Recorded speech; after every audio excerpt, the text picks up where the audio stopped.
Brox, Brox, Brox, Brox, Brox. Oh, is that like the start? Yeah. Oh, we're starting? Yeah. Okay. All right. Welcome to the Fort Brox podcast, where we talk about crypto, blockchain, and future web. Just All things technology, right?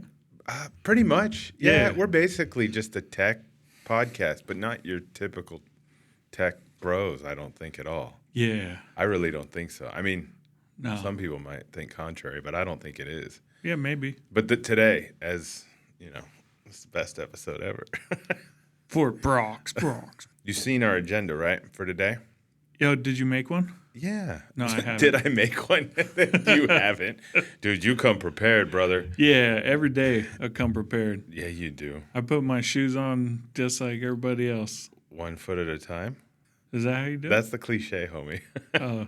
So, okay, let me enlighten you too. I was going to say I put my feet in those slides, those Gucci slides like you got everybody else. Gucci slides? No. Like Jonah Hill? Or wait, no, that was Nipsey Hussle's girl who was in You People with Jonah Hill. Yeah. And she had those slides. Yeah, sliding. I don't know why I had to call back that film and that particular moment of that scene, but they made a whole thing of it. Me either. You don't even know what I'm talking about, do you? No, I see it. The one where she wouldn't kiss him. Yeah, that's Yeah, right. yeah, She yeah. wouldn't kiss him. Yeah. There was like a whole thing. Yeah. I don't know why. We should Google that. What have you been up to, man? Me? What have we been up to? Yeah. You know, I don't know if it's self-promotion time on the show, but I'm wearing the glasses so I can look smarter. Yeah. Smarter. And we've been building out the podcast studio here, which is why we've kind of lagged in putting out this episode. Kind of? Well, yeah, how about this? You know what's ironic is that with our clients and the shows that we work on and that we have IP with, we tell them it's all about consistency. Yeah. It's all about consistency. Definitely is. Putting out content on a yeah. regular basis, letting Yeah. your listeners, get used to hear. And we're totally not eating our own dog food on this one. But so hypocritical. Let's see. The last one that we put out, we said that we would do 24 this year. 24 this year. And you know Nice. what? We still can. Yeah. We still can. We're working overtime, but yeah. We kind of do anyway. So is it Yeah. overtime if we're already working it? Yeah. Yeah. You're like, yeah, 'cause Yeah, I got to do some editing. Yeah. I got other things. Well, to how do. about this? So, We're going to put out yeah. as many episodes as we can this year.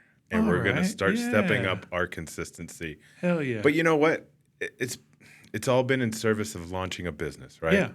We're launching a couple different things. We have the F1 event. We have Visible Audio Studios. Visible Audio Studios. That's our own plug .com. to ourself. Yeah, visibleaudiostudios.com. Yeah. We take very good care of our shows, like Yeah. our most recent show, the Paris Chong Show, the Leica Gallery curator, amazing woman. Yeah. We're doing, it's that cliche, right? Do as I say, not as I do. Yeah. She's definitely doing as we say in the sense of being consistent. We're putting out content consistently. Yeah. And she's awesome on Yeah. the mic and in front of the camera. She's got For great sure. guests, Yeah. meeting lots of people. It's been fun. It has, right? And it's Yeah. a birthday tonight. Yeah. Yeah, we're going. That's right. That should be fun too. Maybe Yeah. you do a little BD. That's business development. Oh, I thought You were were going. going What were you going to say? breakfast and dinner. Oh, you Breakfast married for man. dinner. Well, I like breakfast for dinner. But so today's Yeah. the best episode ever. And let me Let's tell you go, why. baby. This is the agenda, and we're going to start sticking clear to this. Okay. Like full stop after we're done talking about that subject, so we don't jump around. Yeah. That's also a thing we tell other podcasters. You can't keep jumping around because then it makes the chapters harder. That's true, a little that's harder true. to cut up too. But whatever. We have the ETF ETH. I just wanted to say two acronyms back to back. ETH ETF. Yeah. ETH ETF ETH. Yeah. Yeah. PDQ BFD. Anyways, then we have AI accountability. We're going to talk a little bit about that. Okay. And then we're going to kind of get into a subject that is kind of close to both of our hearts in our own ways. Yeah. Electric cars, but more importantly, electric bikes. Yeah. Because Let's party. you have a history in it, and I recently have a series of events that I think should be shared. Yeah. Let's. So you ready to dive into this? Yeah. All right. Disclosures. Oh, yes. It's been a hot bit, Yeah. All right. Let's see if I still have it, on tap. We are not financial advisors, wealth managers, lawyers, brokers, or CPAs. The information and topics we talk about are from our experiences and not investment advice. Please do your own due diligence. Oh, yes, it's not investment advice yet because at some point we are going to get licensed. We're in that process. We? Probably not me, but The company. okay. The company. Cool. Yeah, you know, we are Huckleberry. Yeah, there we go. Oh, I so wish we could drop the name of the events company that you came up with. Yeah, It's so good. But we can't. Not yet. Not yet. I love your positive affirmation. Yeah, man. Wins. Yeah. Not yet. You Yeah. know, I love it. I love it. Yeah, it's a great way to live. So, in the spirit of not yet turning into right now, the Ethereum ETF. Yeah. What are your thoughts? Um, That's your response? That's what Descript pulls out. You know that, right? Those filler words, that's the first fucking thing it goes. You take out. Or which I know I say a lot of. Yeah, I definitely say that. But you can't go when I ask you a question from Jump Street. Why not? I just told you. It's because Descript automatically wants to take it out. Yeah, but I'm editing it, not Descript, so. I know, but even Descript knows that a terrible response. Well, I don't know. I haven't really thought about it at all. If you ask me like, hey, like how's the Bitcoin ETF going? Like great, but Ethereum, you know my thoughts on Ethereum. I don't even think it should be I don't think it should be. Well, for somebody who's just tuning in, Yeah. what are your thoughts on Ethereum? Let's kick that one off. How about that? My Before we thoughts even on go Ethereum? into ETFs. Okay. Well, I don't think that they should have gone proof of stake.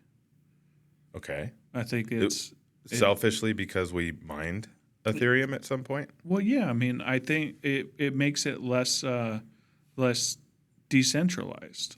There's the argument for that, yes. So it's like I don't know, and I think it does kind of put them in the security territory. I know a lot of people aren't, securities territory, and I know we're not supposed to talk like that as crypto lovers, but like if you look like a duck, quack like a duck, must be a duck sort of thing. You know I what knew I mean? you were going to say that. Yes. So it's like it's like the Howey test, right? yeah, it's just for me what it seems to be is it kind of another way for them as in like the financial elites to make money off of this little side hustle that we got going. Well, I mean, you know how I feel about ETFs as it relates to crypto. Yeah. But for those tuning in, it makes it easier for people to get involved in crypto without having to do more homework. That's true. Which is a double-edged sword, right? Which I love about the Bitcoin ETF and why I think you saw like there was a lull in it once the spot ETF happened for Bitcoin, once it was actually fully released. But now you see it's back up and you just have so much more interest in it that it's actually sustained at a price. You know what I mean? I think it's a lot more stable. I know what you're getting at. Yes, it's it a lot is more stabilized. stable. I mean, the values on all crypto haven't necessarily been very good lately. No. We've had a few moments where people are like, we're coming back. Except for Bitcoin. Well, Bitcoin is kind of leading that charge right now, right? It has Yeah. been for quite some time. And It's been deemed not a appears that security as of right now. Yeah.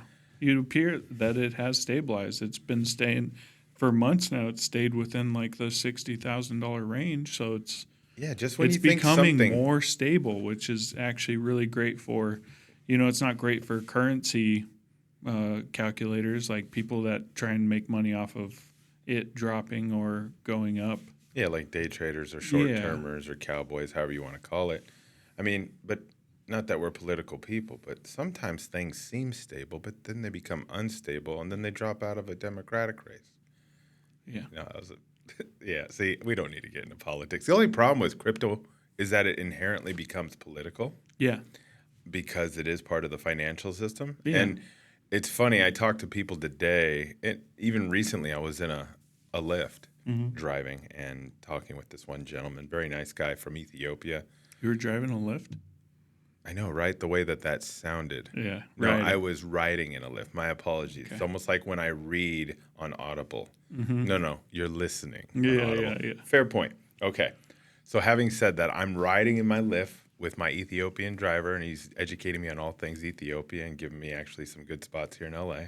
Because he says most LA Ethiopian food's mid, but I wouldn't know because I've never been to Ethiopia, and I like some of the Ethiopian food here. Yeah. Went off on a tangent. He started asking me about some of the things we talk about on our podcast, and I mentioned crypto, blockchain, future web, technology, and he immediately kind of just like, well, crypto's done, isn't it? And I was just like, no, Yeah.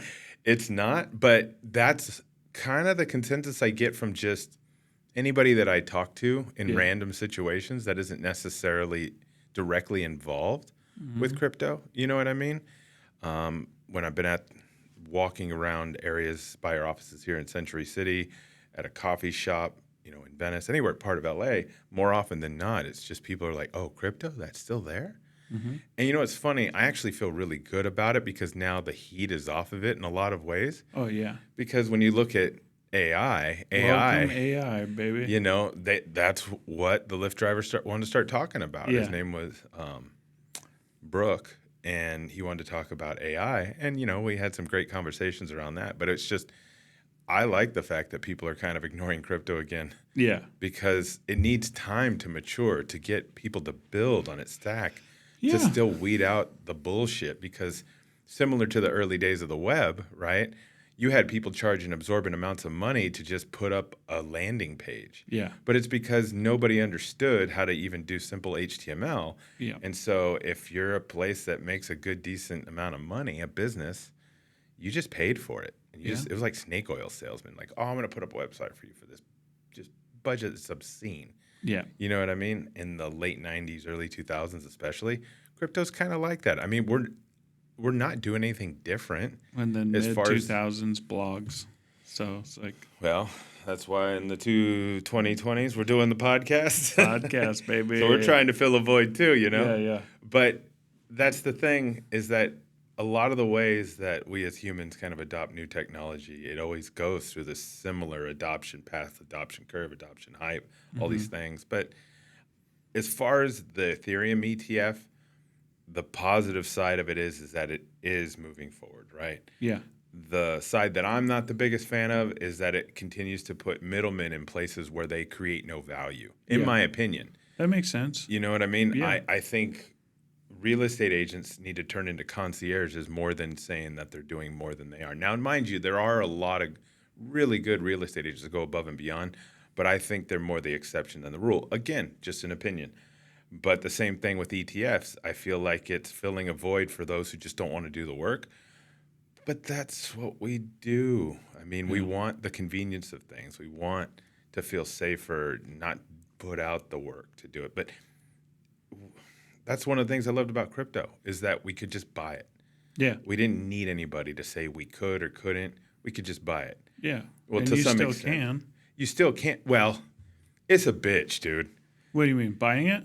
A lot of the coins I want to buy, yeah. Yeah. And then you got to start going, oh, are they going to shut off the spigot? Like KuCoin. Yeah. I'd love to buy a lot of stuff through KuCoin, but I don't know if I'm going to wake up, or, it might be in the morning and I make a purchase and I'm like super hyped. But then in the afternoon, I'm like, wait a minute, I can't access it. I don't know if it's going to happen. Yeah. It's not stable enough. So there's just a lot of things, in my opinion, and everybody has a different risk threshold, but there's a lot of information coming out. I recommend people follow Blockworks.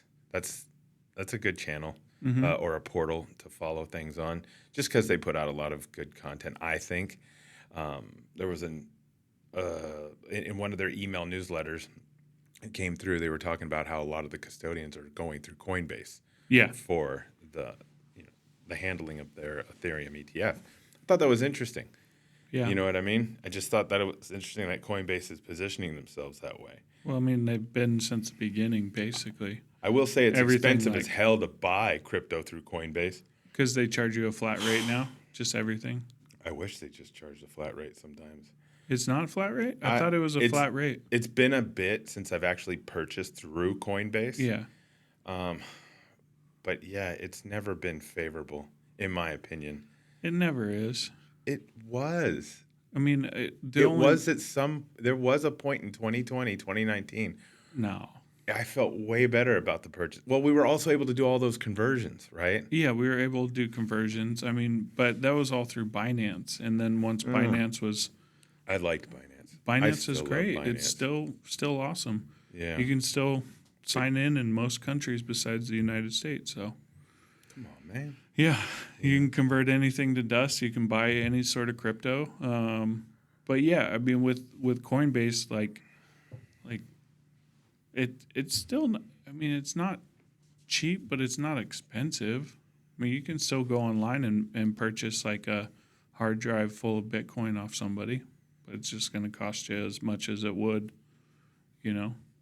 I'd like to dive more into that, and that'll be in a further episode. I'm going to do some more Okay. due diligence and come back on this one. I'm going to come back with some specific stats Yeah, on the conversion yeah. of things because Well, I mean, I I also still don't like the fact that I I'm still being have charged to- for some of these things. I at still the rate. buy a bunch of Ethereum just like because that's what the rigs take for running the OS. Yeah.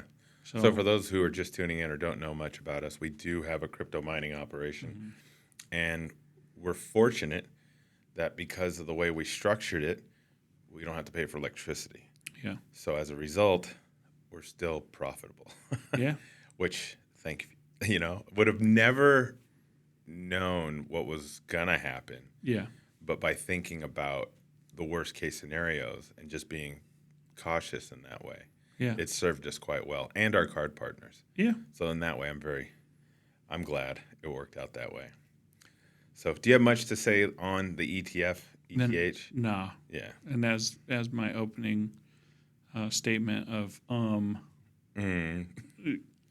no. That's kind of your continued response. Yeah, with it until I see it working, or if it actually does improve and then stabilize Ethereum's price, Okay. then I might look into it more. Okay. All right. Well, I'm going to do some more Because due I mean, diligence. a lot of stuff still is built off of Ethereum, not just worthless NFTs or anything. So NFTs have yet to see their true utilitarian yeah, days. for sure. Yeah, What's funny is that was also brought up by the Lyft driver I was riding with, yeah. and it's Well, I mean, the tech of a non-fungible token is just Yeah. not being used. in a The California Tezos example is one that I feel very passionate about. yeah, absolutely. But it requires the monopoly of the DMV Mm-hmm. to do the buy-in to have it actually adopted, Absolutely. Yeah. which is the challenge, right? Yeah.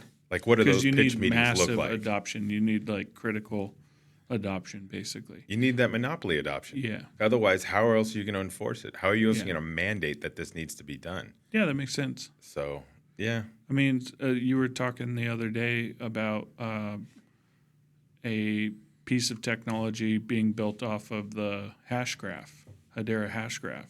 Oh, you know what? We're going to add that to the agenda today. Okay. Want to?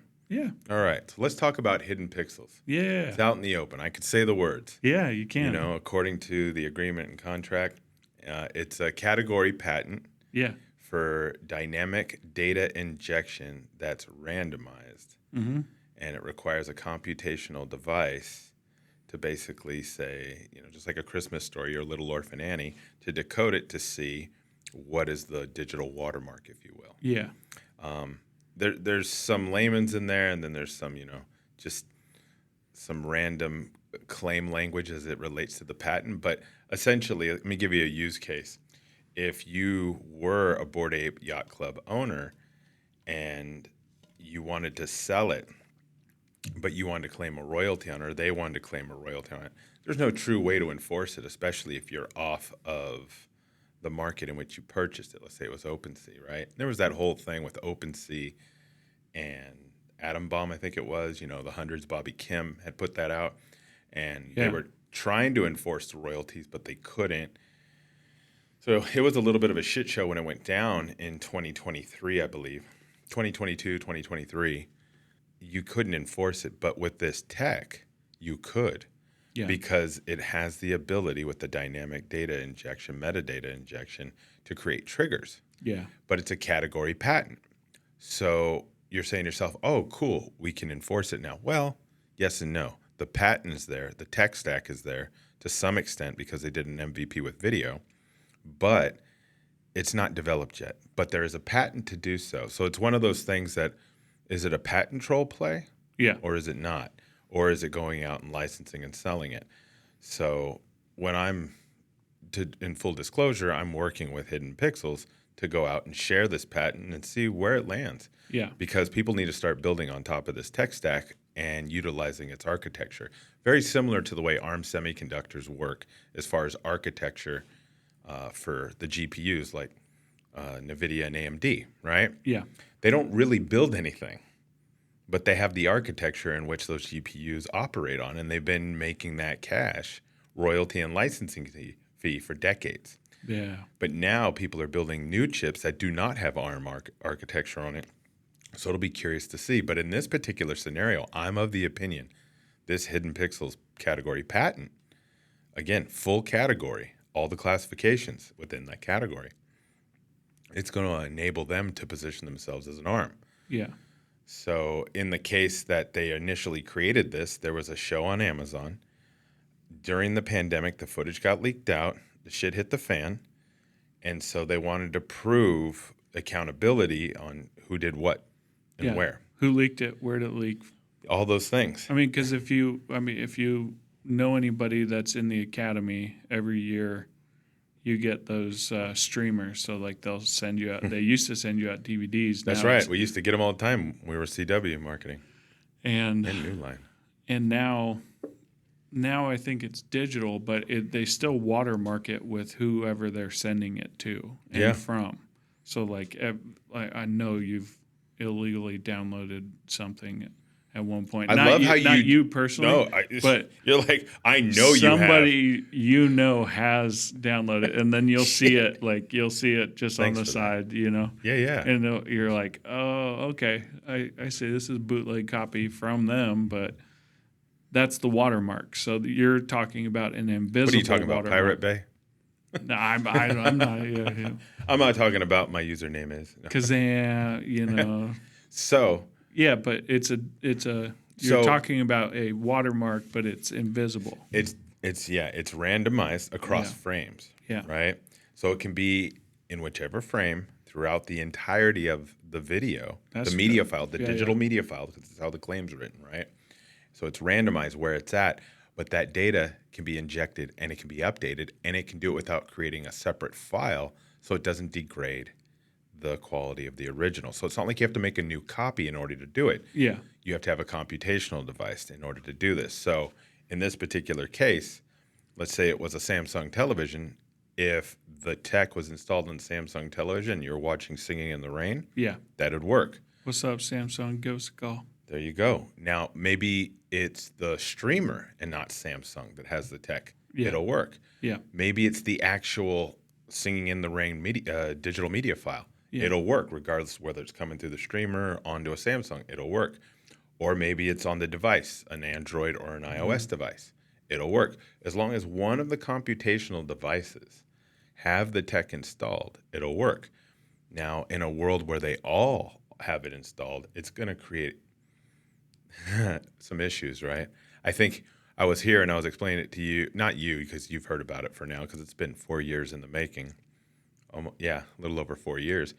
But when I was telling Zach about it, he's like, you asshole, you're going to destroy meme culture. Yeah. Because it, in a sense, imagine if you tried to upload a meme or create a meme, it would be able to create a trigger as long as it's going through one of the computational devices, or if you uploaded it to somewhere that had the tech, it could display a prompt that says, oh, you want to do this meme? You're not going to kill it. You're just going to change it. Just change it. You know, like here's pay 50 cents for this to use this meme.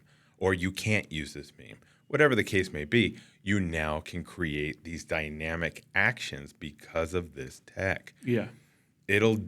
When you really start thinking about its application, it can work across LLMs. Yeah. And it gets to be dynamic, not static.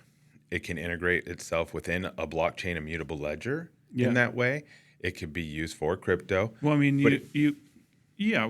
what I'm saying is what I was trying to get at with the Hedera Hashgraph is you were saying that you were building on top of it because the hash graph is a more dynamic, basically, ledger than just a blockchain, which is, pretty linear, basically. Well, the Hedera hash graph has its pluses, and you have your true believers, Yeah. just like your people that really are into zero knowledge proofs. Yeah. Everybody kind of has their flavor right now that they're going after super hard. I mean, and there's even people out there that are, Polygon 100,000%, right? Yeah.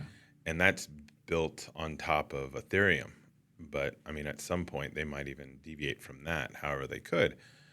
So everybody has their choice. But what's great about this patent and this architecture, I should say, this tech, is that it doesn't matter because it can be used for sound, but it could also be used for data. So Yeah. when you think about deep fakes, when you think about data as far as generative, you're going to have to prove at some point not just the muse of it, but for how long. Because let's say we get to a certain promised land of generative data. Well, the generative data was compiled because of information that's created previous to its existence. So 20 years of generative data in the market, where's the originality going to continue? You know what I mean? Are you going to start generating things from previous generative data? Well, that's actually where we're at right now. To some extent. Yeah. So that's We're going into that phase where it's like they're taking basically their LLMs are taking off of previous iterations of what they've created. And for those who aren't super into Large language LLMs, model. large language models, it's just the data set. I guess it's layman's way of putting it. But Data set. I was just reading something recently about that where it's like they're feeding their own information back into these AI, stacks basically, and then so they're pulling from stuff that they've actually created. That's right. And it's just getting like, especially with visuals, it's getting wild. Yeah. 'Cause Well, it doesn't know. Well, it's also you have to find a way to help it learn, yeah. right? Because you're parsing you're parsing and you're ingesting. So similar to anything else, you keep trying to make little differences in your execution to make yourself better, Yeah. even as a human. So why wouldn't you do that with tech to some extent? Mm-hmm. But getting back to hidden pixels and that side of the fence, the thing I liked about it is anytime I've been talking with people now and I'm able to talk about it because I signed all the paperwork, is that when I start talking to people and sharing up, I want them to figure it out on their own. Because if I just come at people and say, hey, this is what it can do, this is what it can do, it never becomes real. It isn't until they pose whatever seems of value to them. Mm-hmm. So I was talking with this one gentleman, and he started saying, oh, private messaging apps, man, it would be great if you could hide conversations in certain ways. And I was like, well, this tech can do that. And the moment that I said that, and then we started looking at some of the patent claims and architecture, he became that much more vested because of the simple fact that it became more relatable to him. Mm-hmm. So that's the challenge of it too, is making it relatable to people so that they can understand it, to adopt it. But to build a business around it is going to be substantial. I just think that it's necessary to be the hall monitor in this world of digital these days, if you will. So, yeah, this tech is going to allow that to happen. And, we'll put a link in our show notes once, that website is up because, yeah, they're looking to partner with people and license out the tech so people can start building on top of it. Yeah. You know what I mean? So. And this kind of segues into AI accountability. Pretty well, because I think that, there is a use for it specifically in AI because, I mean, that's the thought is that all these artists are like, fuck AI. They're just stealing our art. They're stealing our music, and they're basically just rehashing it, coming up with our like new stuff, but it has to come from somewhere. It had to learn it somehow. So you don't have open source music. What do you call that? Unlicensed music from the 1800s of somebody ripping a guitar all fat, like just. Well, today, coincidentally, an article came out on Variety. It says top Hollywood law firm launches service to combat soaring celebrity deepfake phenomenon. And that is called Venable LLP. They've created something to where they're actually launching this, and these are people that back Taylor Swift, your Trumps, your Scarlett Johansson, stuff like that. Yeah. So it's interesting because this tech could work with what they're doing. Yeah. Because you could prove provenance. Because imagine a piece of tech with this infrastructure, you can almost automatically grade how real something is. You could be like, oh, this is 30% accurate. And you could start creating fail safes. It's like, if it's not a condom's percentage rate, I always joke that condom rate, 98.9% or whatever, successful. Yeah. But if you don't hit a certain criteria, then it's not valid. Yeah. You know what I mean? And then say you are that computational device that's showing these deep fakes, whether it's Instagram or the device itself. Yeah. If it doesn't meet a certain match, it just can't be displayed on that piece of media. Yeah. And therefore, it eliminates the ability to view it. And if you can't view it, is it still a problem? Yeah. What I mean? Is it checked also by AI?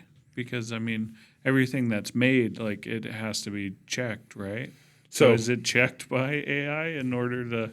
So again, this is where the infrastructure of AI, I hear it being talked about, Yeah. especially those that are balls deep into this whole thing. Mm-hmm. But if you're 10 toes down in this industry, the infrastructure problems that we're going to have are going to eclipse crypto, at least as far as usage, because mass adoption of crypto isn't happening right now. Yeah. I'm hopeful that it will. It Yeah. makes no sense to me why it wouldn't. We've already been paying for things digitally. Why do we need the liaisons that we have taking their piece when we can do it a lot more seamlessly? Yeah. Again, my argument for X and O, sorry for the tangent, but in AI, we're going to need, as of right now, because of our consumption, we're going to need more farms, more storage, more processors so that you can parse it, ingest it, learn from it. That all takes real infrastructure. Remember when cloud services were first introduced? Mm-hmm. And everybody's like, oh, I'll just put it in the cloud. Cool. Put it in the cloud. Do you know that the cloud is actually physical? It's not just up. Yeah. It's data centers. Remember that big North Carolina Apple Center? Yeah. And that's not the only one. They're all over the globe. Look at Luleå, Sweden. It has a substantial amount of data centers. Yeah. So massive data centers. That infrastructure is going to have to be increased substantially. Yeah. In order to happen. I'm from Arizona originally, and that's right. I just went there, and they're talking about putting in large chip factories to make chips, and then also a lot of AI storage. And it's very heat intensive. It's very energy intensive, and so in order to basically have to bring in water into the desert and then find a way to recycle that water, cool that water, be able to use that water in the manufacturing process. And so these are all just problems that they're going to have going forward in this, but you have a wonderful flat area called Phoenix with no natural disasters other than how fucking hot it is there. That's a pretty natural disaster. That it's pretty disastrous when you're there. So one of the cases that could be made as far as the deep fakes, and you were saying, well, who's going to be checking this? AI? Yeah. AI is going to be checking it. Well, to some extent, yes. Yeah. Right? So let me paint a picture it's of... like, hey, I'm not... this is 80% accurate according to my deep fake calculation. Yeah, it's very Ron Burgundy. 60% of the time it works all the time. Yeah. No. So this is where I believe we can get our hands on the wheel of our own identities even more so.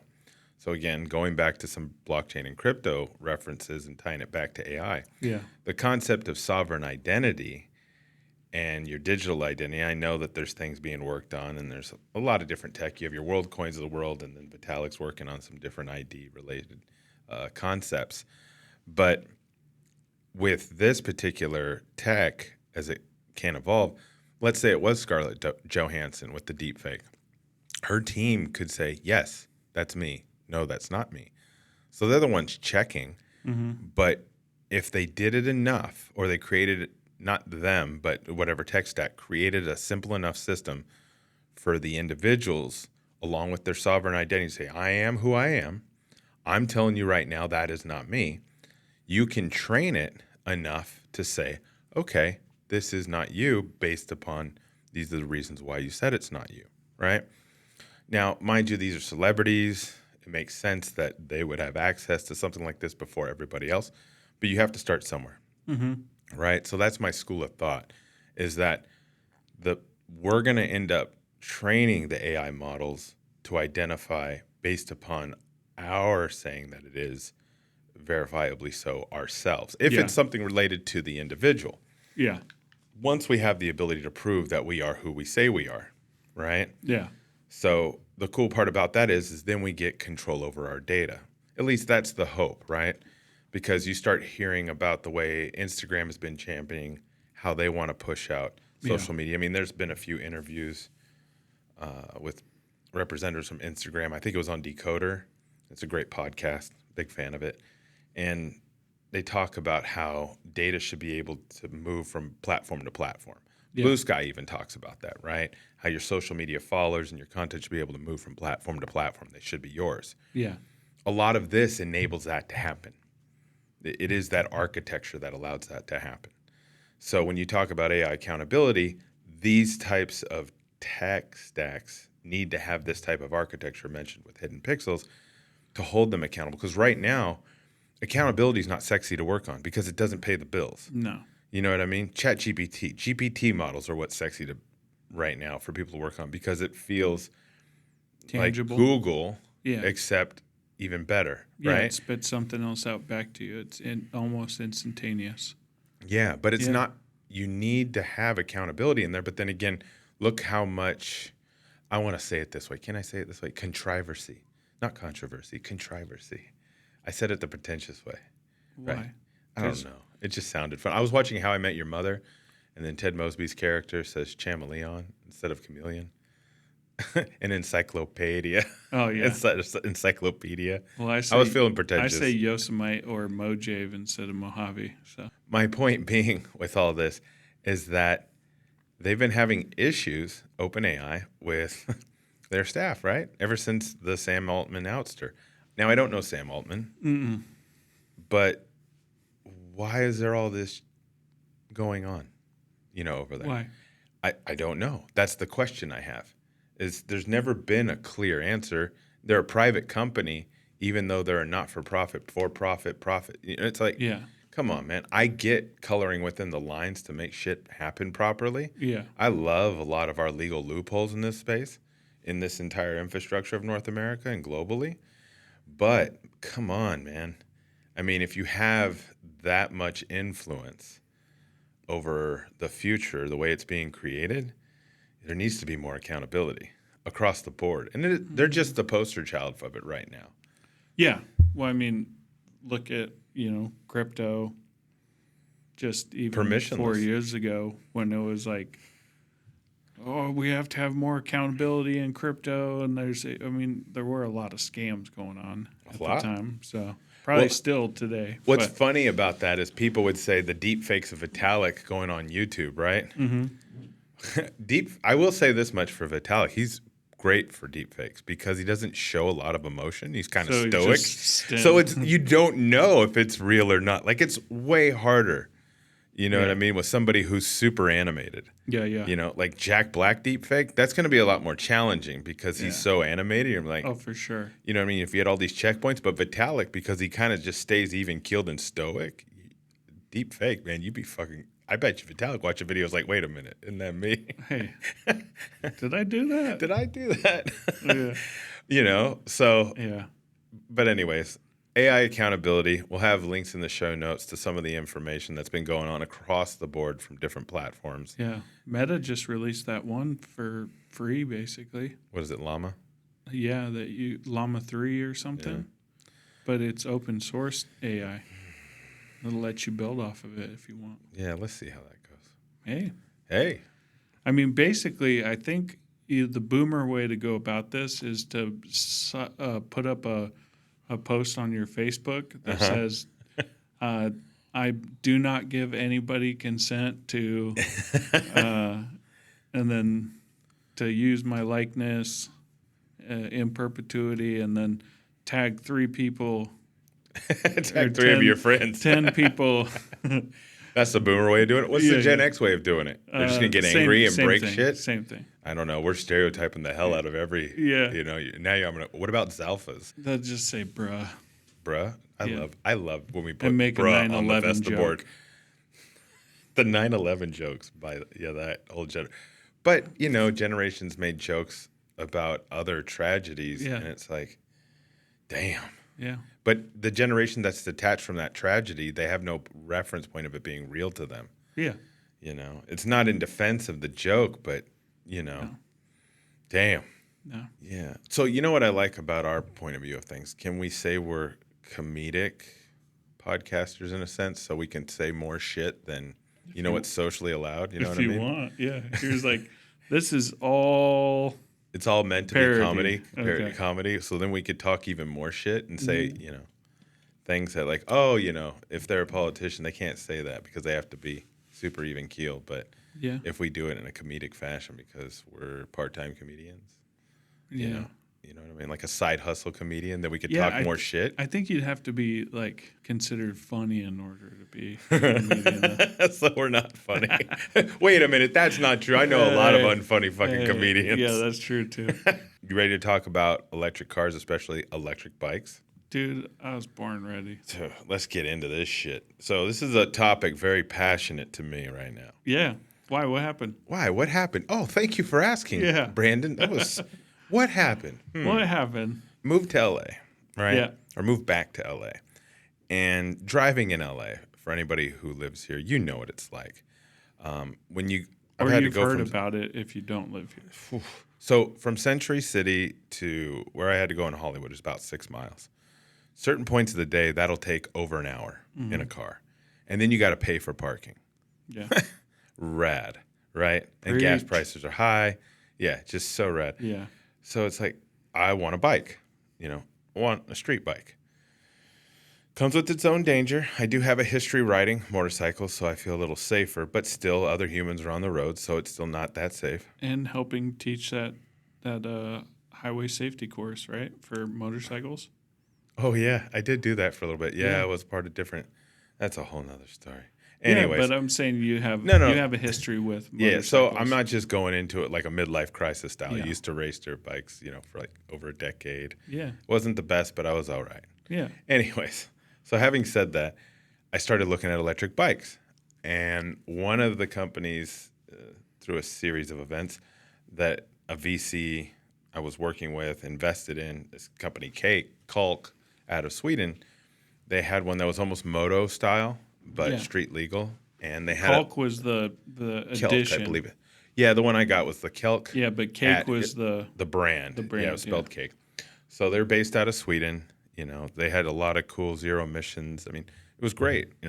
Electric, the way you charge it and everything was supposed to be user friendly. They were like the Apple of electric bikes, or they're trying to position themselves that way. Correct. They're very stylish in that way, depending upon your industrial style. Yeah.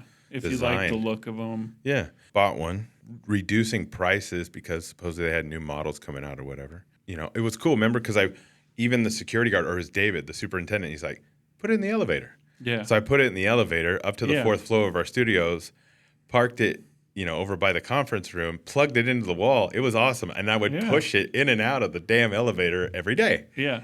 You don't have to travel far. I didn't have to travel far, but 274 miles in, the bike just quit on me. Just shut off. I get a call. Oh, that's right. At 10 o'clock at night.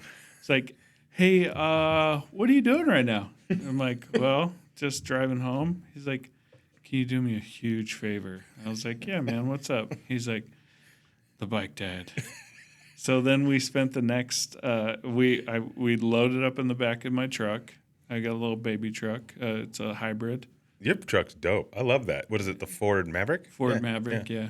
So put it in the back of that, load it in, get it in here, and then start tearing it apart, see what possibly is the problem. Because I love electric bikes, and I have an electric bike, but mine is a bicycle. It's a mountain bike with a mid-drive conversion kit on it, and then the BBS HD with a 52 volt. Yeah, you love your electric bikes. I do. I know you do. They're just You rode them great. in the pandemic to our other spot in Hollywood. I remember, yeah. Yeah, they're just really fun, and they help you ride longer, which actually helps you, ride longer. They say on average, people that ride them not more miles, but more like times and for longer periods of time versus if you're just regular riding a bike. Because I feel like it's more accessible. Anyways, I felt like I had an idea of what was going on. So we tear apart his bike, and then I'm just getting into the guts of it, and then take off the battery. It's supposed to be a user-friendly battery. Pull off the battery, and it has this huge pole that runs up the center of the battery, or two of them, and then you can't just slide it back in. You have to figure out a way in order to. It has to be the perfect. It was a nightmare. It was a fucking because we thought it was a blown fuse box at first. Yeah. But you don't know because you can't run diagnostics because once the electrical just shuts off, Yeah. there's no way to triage it. And that's what happened. You were driving it and riding it, and it just went. Yep. Pew. Ooh. Fortunately, I didn't get hit or anything. Yeah. What's funny is Beverly Hills down by Rodeo at that time of night, it feels like I Am Legend. Like, it's just, I feel like somebody came up to me. That's about how far you made it, and you're just like, Whoa. What's happening? Yeah, I was like, where the hell am I? Yeah. So, but yes, thank you again, you came and picked me. You were You're my welcome. knight. Yeah. And we loaded it up. We brought it, and you even tried to work on it that night because you knew I was going to have to use it. Yep. So we go through the process. You did a lot of great due diligence for me, looking up on Reddit. We found out a bunch of things. And I'm like, cool. And what did we find out? Well, this is where it even gets funner, right? This is where it gets super fun. I don't know if funner is the word, but whatever. More funner. More funner. So I was like, I'm going to call Cake the next morning because I tried calling them that night, but their customer service wasn't up. Whatever. Yeah. I tried emailing, whatever. This might be in Sweden. Who knows? Yeah, right. But come to find out, they filed for bankruptcy. Yeah. Right around that same exact point in time. Yeah, it was like the next day or some shit. And Sweden, it's like they heard that I broke my bike. They're like, we don't want to help Neil. No. So in Sweden's bankruptcy proceedings move way faster than North America. Yeah. And again, because I had relationships with the VC company that was one of the investors of it, small investor of it, but still nonetheless, I thought, okay, maybe I can get some help, a little backdoor service because I know people who know people, maybe I'm important. Well, I was important enough to get on an email thread with people, but not important enough to actually do anything about it. Yeah. So I don't know the exact timeline, but let's just say 2 weeks go by, and I end up having to consign the bike back to the place I bought it, 274 miles, and after they sold it because they said that it needed a new battery, and the only person that had a battery they could get a hold of was one of their Cakes technicians that deflected from their Venice store to come work for them in Huntington Beach. And so he charged them $2,600 for this battery that would have been under warranty, under normal circumstances. Yeah. So not only did I consign it and take a loss on what I paid for it, then I had to pay $2,600 and I had to pay 15% to the consignment. The store I bought it from, I'm not going to name it because I just prefer people not know about it any more than they need to. They helped, but it was never felt, I don't know. You know, some places you go and you just never feel taken care of. Yeah. Or something doesn't feel 100%. Yeah. This was one of them. This wasn't a cake store in Venice. When I went and test rode there, they were nothing but nice. Now I know why they were on discount. Once you see something unravel, you hear all the stories and you find out all the reasons why You see something how happens. the sausage is made behind it. Yeah, it's unfortunate. So am I mad at Cake? Well, I'm mad that I'm a customer that got fucked. Yeah. But you could see how that happens in business. Yeah. Especially having experience in investing in startups and new tech. Yeah. Hardware's just tough. Yeah. Electric is tough. Yeah. Electric motorcycles even tougher because you're talking about a niche market already.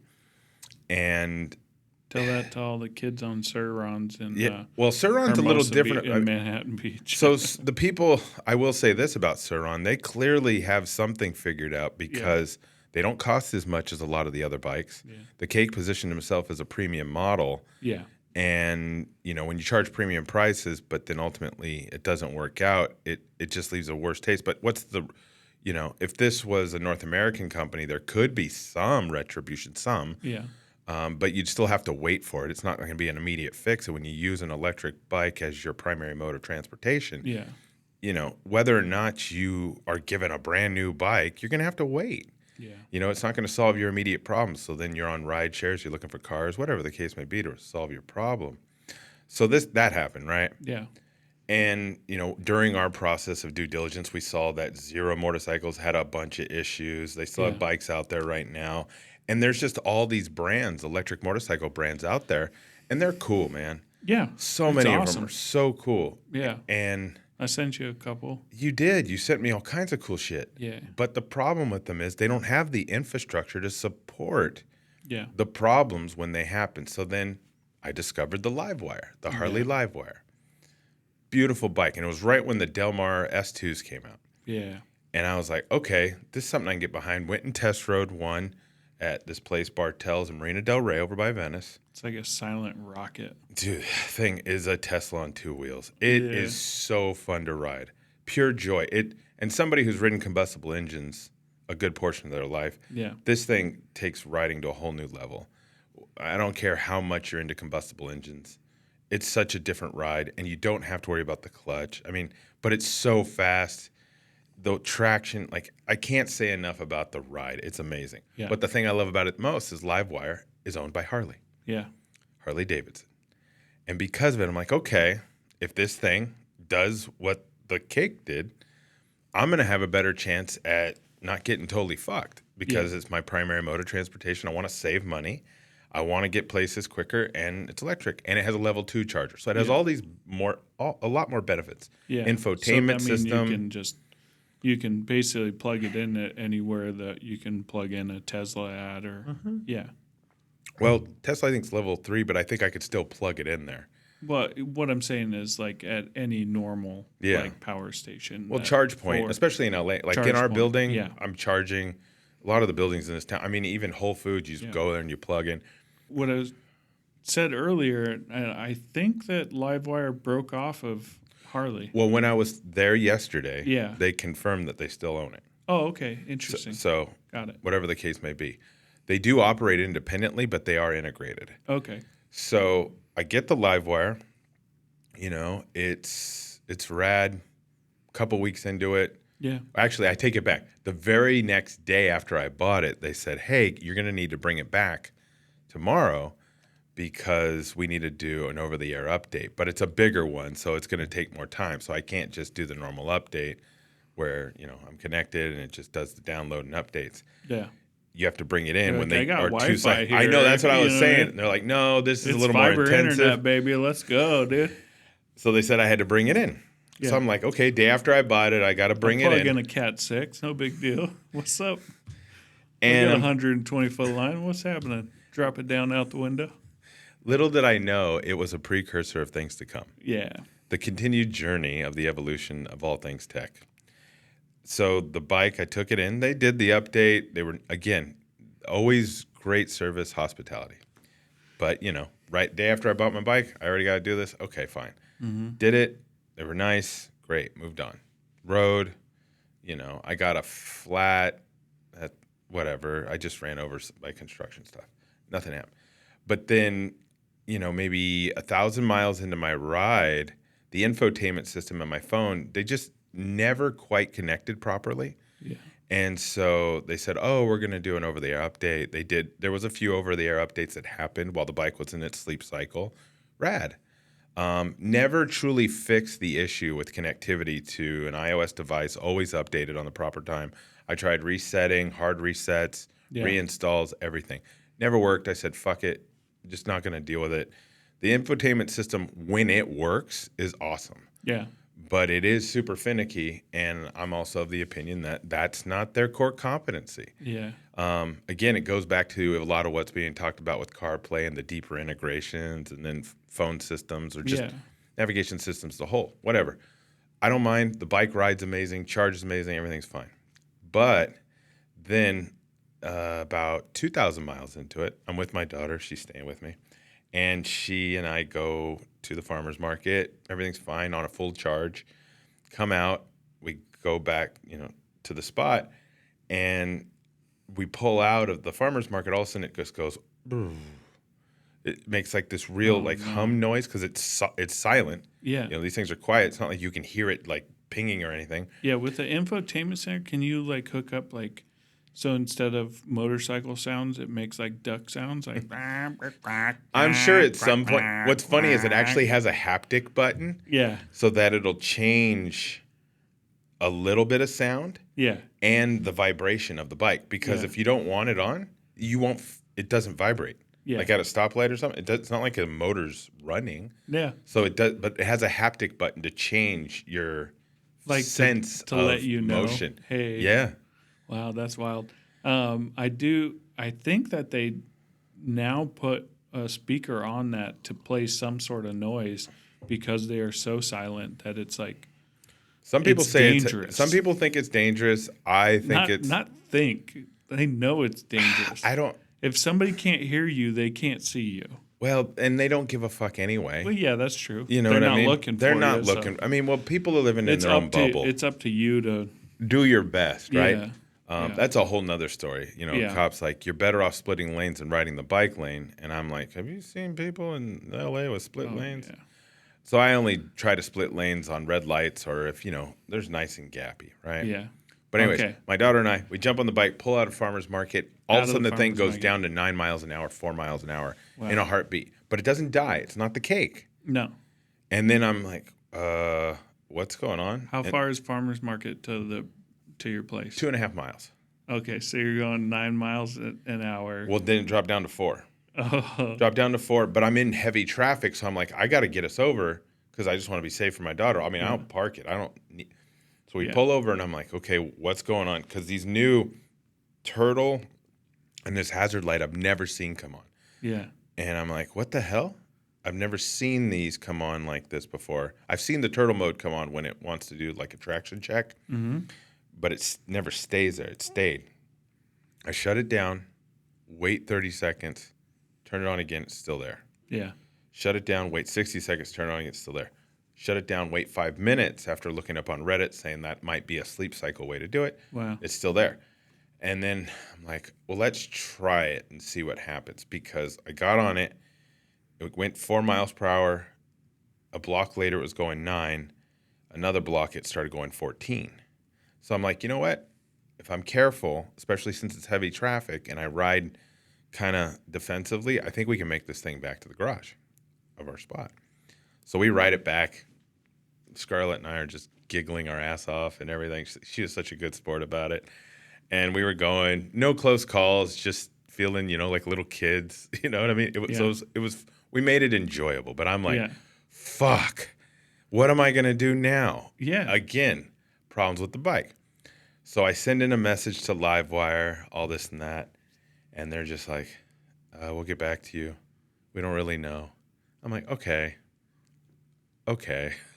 So we're all guinea pigs at a certain point when it comes to this new tech. Yeah.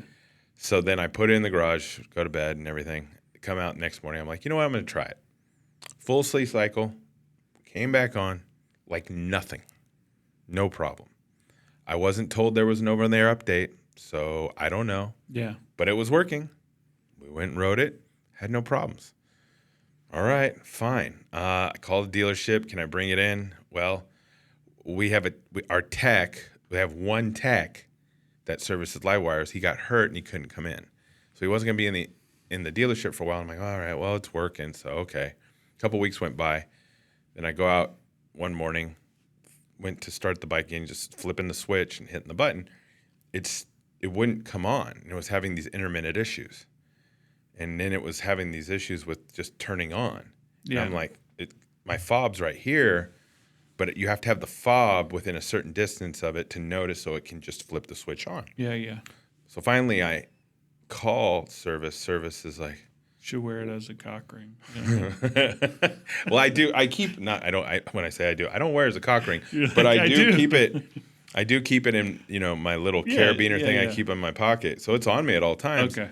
But this fucking thing, once I got a hold of Livewire service, they're like, "Oh, you know what? It might be. It might be the battery in your fob." I'm like, "It was a brand new bike."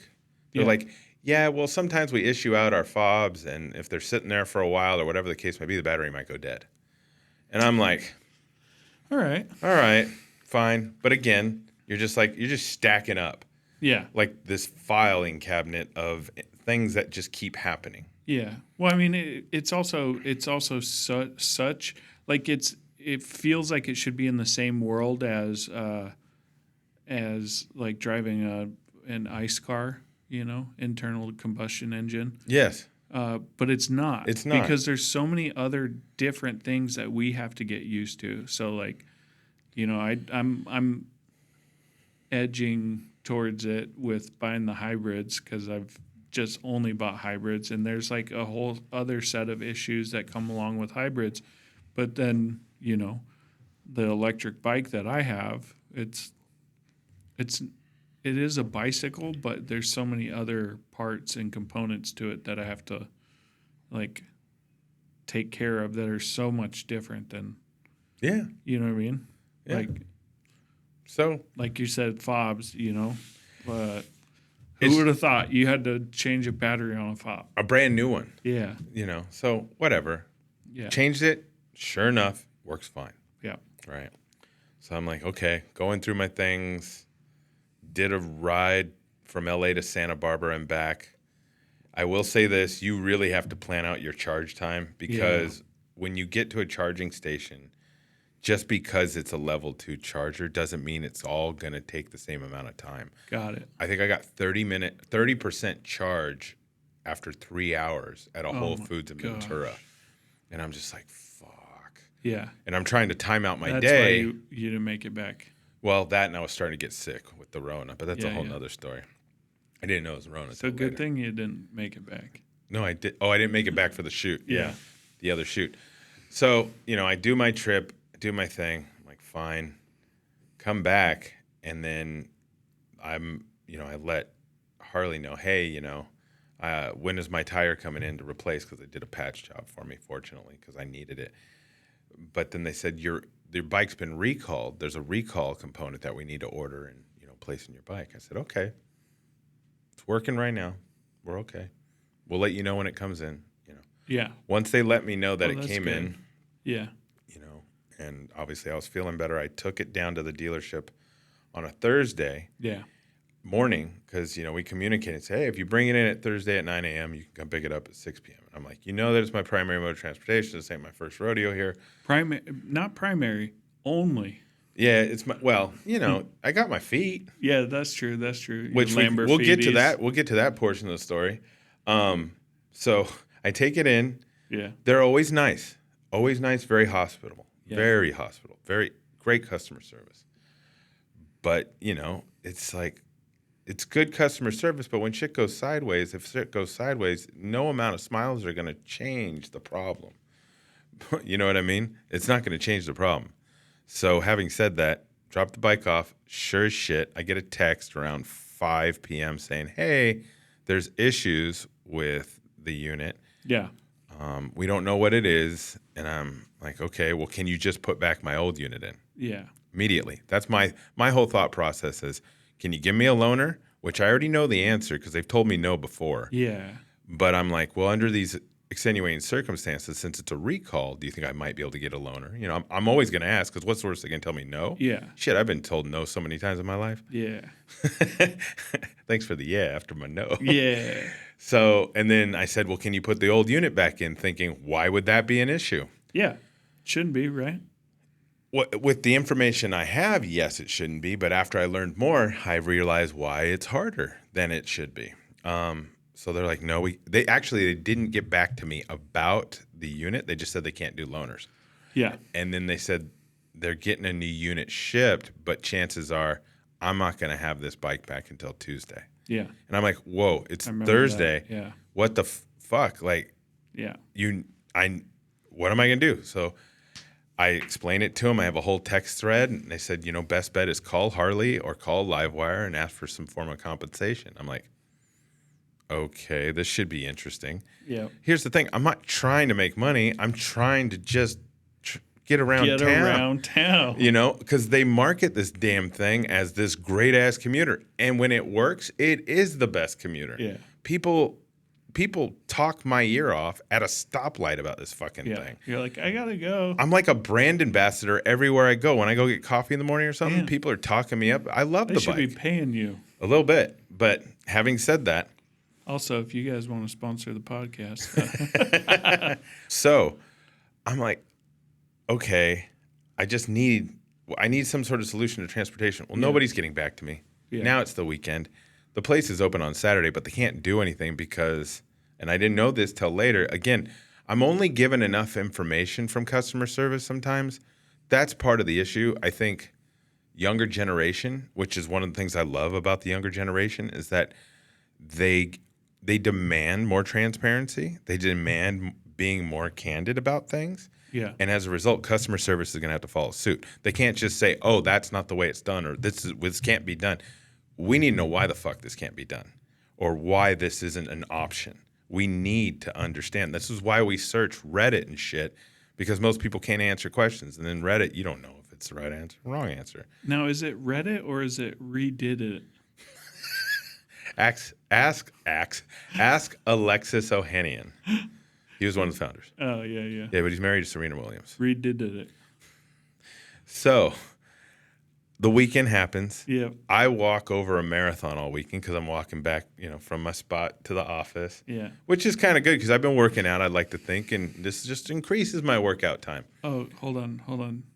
Did you just drop that on the podcast? Oh, my flex? Yeah. Yeah, a little bit. I know. I'm not doing a pump reveal yet. I'm not quite there yet. Okay. But I'm working on it. Yeah. I don't know if it's showing on this particular episode. I'm looking at the camera. Yeah. But I'm working on it. I'm trying to get fit. I'm tired of being Fat Boy Fridays. Yeah. Fat Boy Surf Camp. That was Parker and Connor Coffin. Fat Boy Surf Camp. They used to say that. Fat All Boys. right. I love that. Anyways. So you walk the whole fucking weekend. I walk a lot.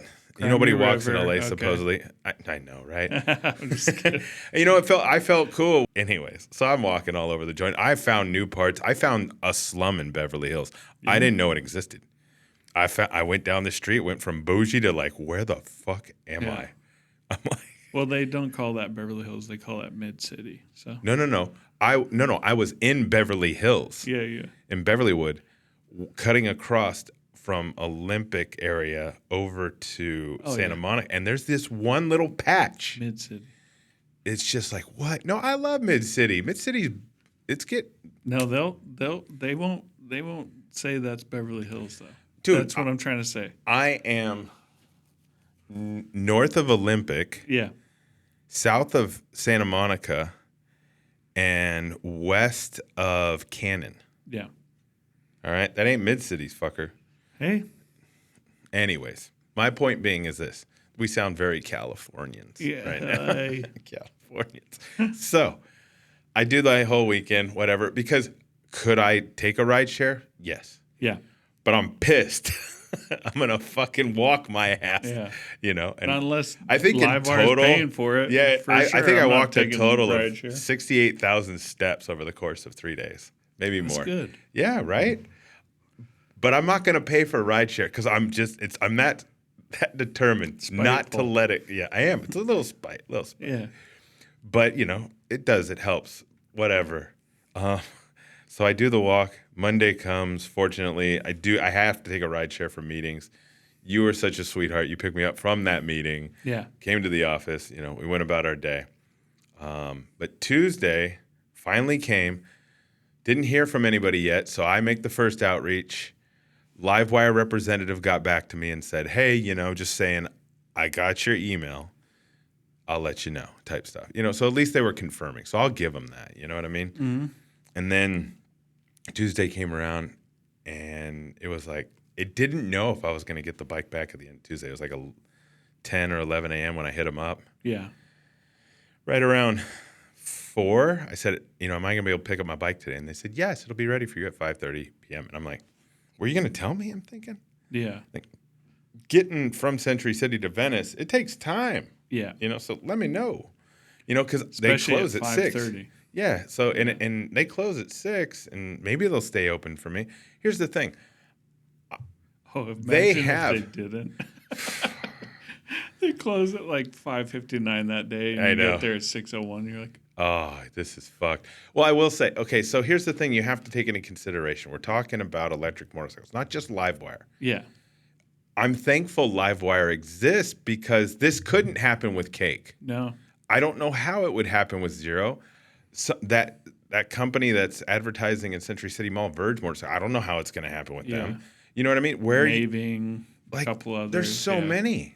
And yeah, I mean, with the Surons, they don't even have advertising. It's just like you have to be a teenager with your parents' money in order to be able to buy one. And then I don't know if there is like a recall or anything. I'm pretty sure it's if you fuck it up, you just buy a new one. You know what I mean? I don't things, think there's like the price point on those is like $5,000. yeah. Now, while that isn't cheap, Yeah. Well, I mean, the guy that sold you the cake, yeah, he was saying that that's one of their top sellers, and yeah, they move a lot of buy product. them by the shipping container full. So like you order a shipping container full of them, Yeah, and then they just like they fly off the shelves, and then you just order another shipping container full, and they just come straight from China, fully loaded, ready to go. Like that's what they do. And now I don't think it's Suron. I think that it's some other type of. It's basically just the Suron. It's just branded differently. We'll put links in the show notes to the Yeah. different brands and stuff that are out right now. Yeah. But so when I finally went to pick up the bike, again, they're nice. And what the point I wanted to make was none of these people, it's not their fault. Yeah. You know what I mean? The gentleman who was helping me from Livewire, the people at Bartell's, they've been nothing but nice, nothing but hospitable. But it's like, again, where's the accountability in this? Yeah. Where is the process for this? Because here's the thing, as Livewire is a company, they have a P&L, profit and loss sheet, okay? How much did it cost to make that bike to sell it? I bought it all cash. Mm-hmm. I think it was $15,500 out the door, not including license tax and fees, because California going to get their finger up my ass in there. And, the insurance every time. Yeah. I got Harley insurance, but it came with like a AAA style membership, so that was nice. That's cool. But here's the thing: it's like, how much did the dealer make on the bike? Yeah. Even if they made 20%, maybe even 30%, Yeah. that it's trickling down to some extent. But Livewire, the unit that they had to replace was the TCU and the PEU. The PEU supposedly sells for $5,000 retail. Let's just say wholesale on that is $2,500, which probably not the case. Yeah. They put a new one in my bike and they put a new TCU in my bike, and that still costs them money because they have to ship it, and they overnighted it supposedly, or they fast shipped it. But the first one that they shipped, the reason why I couldn't get it back on that Thursday or Friday was because the one they shipped was defective. So the replacement part that they shipped that was brand new was defective. Why could they not bench test that? When it arrived at the dealership, I was talking to the tech, wonderful gentleman, Mitsu, wonderful guy. He was telling me, his whole process. Meat suit. Mitsu, like almost like Mitsubishi. That's how you would tell me, but it's okay. Mitsu. I thought you said meat suit. No, Mitsu. I was like, we're all meat suits, man. So Mitsu, great guy, was explaining to me. He said he was on the phone with Livewire for hours trying to connect it because he needs them to connect it. Yeah. They're East Coast. We're West Coast. Wow. So people at Harley, they show up. Let's say they show up at 9 when service opens. They only have access to Livewire till 3 p.m. So that's 6 hours. But you still have a lunch break, and you still have other customers. I'm not the only customer. Yeah. You know what I mean? I think I'm arrogant sometimes, but I'm not that arrogant. So having said that, it's like, think about the time placed behind the people and the products. The only brands that are going to make this shit make it is the ones with the bag, the ones with the deep pockets, Yeah. the Hondas of the world, I would imagine Indian has some money. Yamaha, Suzuki, well, not Suzuki, Kawasaki. They're the ones who are going to make it. Harley are the only ones who can, because they're the only ones who can afford these growing pains, because you're spending money. Even a podcast I was listening to this morning that just came out on Decoder, talking to the CEO of Rivian again. He's had some great interviews. Yeah. Well, I mean, they're operating at a Rivians deficit. Have had a lot of problems. Yeah. Yeah. And Teslas have a lot of problems. And so notorious for problems. It's still so early, but as the customer willing to spend the money, premium price money. Now, mind you, it's not the same cost as a Tesla, but it's still relative to what it is you're getting, what you're doing, and the way it's marketed and presented to you. So, I mean, one thing what's supposed to happen? Like, you know what I mean? What is the best case scenario? It is going to be a lot of growing pains for quite a long time, because if you look back on it, you've got about 120 years of ICE engines, right? And we're still developing them, internal combustion engines. Yeah. Did they come out in the early 1900s, late 1800s? I think so. Yeah. You've got 100+ years of being able to work on them, diagnose them, kind of perfect them in a way. And then, one of the advantages of them is that you can actually listen to it and then diagnose what's wrong with it. Oh, yeah. Whereas an electric engine, no fucking way. Well, I mean, even on some of the quiet. newer vehicles, like your BMWs, your Audis and things like that, they're making it so that you have to use their tools to open up that car. Yeah. They're trying to make it more closed loop to where you can't work on your own car. You can't do oil changes on your own car as easy as you used to. Yeah, I mean, I get that. Look at Apple. They do the same thing with their phones and their computers, so they always so make it just harder. makes it okay? Well, I'm not saying it makes it okay, but what I'm saying is that you're going to have these growing pains, because for, like I said, 100 years we've had the ability to kind of perfect the internal combustion engine, whereas these, it's a new road. It's a new. But what's the customer service like? Yeah.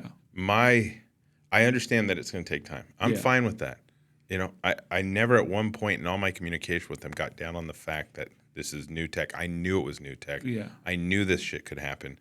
What I'm saying is how they respond to it. That's the part that needs to be elevated as well. Mm-hmm. Be damned if they lose money for it. Yeah. That's not my problem. I'm losing money. Yeah. I'm losing money in time because I have to readjust my schedule. But now you're affecting my daily life. Mm-hmm. But, I'm not just a consumer of your product. My life is on that bike when I'm traveling. Yeah. Now, you could say that was my choice. Yes, it was my choice. But I don't think it's too much to ask for to say there needs to be some sort of plan in place. Yeah. Right? So loaners with cars are okay. Loaners with street bikes are not. For whatever reason, Harley doesn't loan them out. Other dealerships, I don't know if they do. What's cool about this, right? So now I'm able to close the loop on this whole kind of how they handled it. So I went and got the bike back yesterday. Yeah. Again, very giving of information of what they had, what they knew. You could tell there's a lot of learning happening on all sides of the fence. There's not enough techs on this. The Calabasas location sends their bikes down to Venice. The Malibu demo spot for Livewire sends their bikes to Venice. Road Bike Shed, I think, in downtown LA is they do demos, sends their bikes to Venice. Glendale does have a tech. I don't know how many. Yeah. I want to go by there probably this weekend just to see and just poke around and be like, what's going on, guys? Yeah, yeah. Just because I'm curious. They probably don't work weekends, though. So. I don't know. Again, kidding. Nice. They've been nothing but nice. I'm rooting for them to win because I love the product. Yeah. I want it to work. In fact, I want to buy the Mulholland. Yeah. I test rode that thing, and you know what? It's fun in a whole different way. Yeah. So what ended up happening was one of the gentlemen at the dealership said, hey, we can loan you another Livewire. Just make sure it's garaged properly. And I'm like, yes, that's not a problem. I was even offering to pay for a loaner a little. You know what I mean? But whatever the case may be.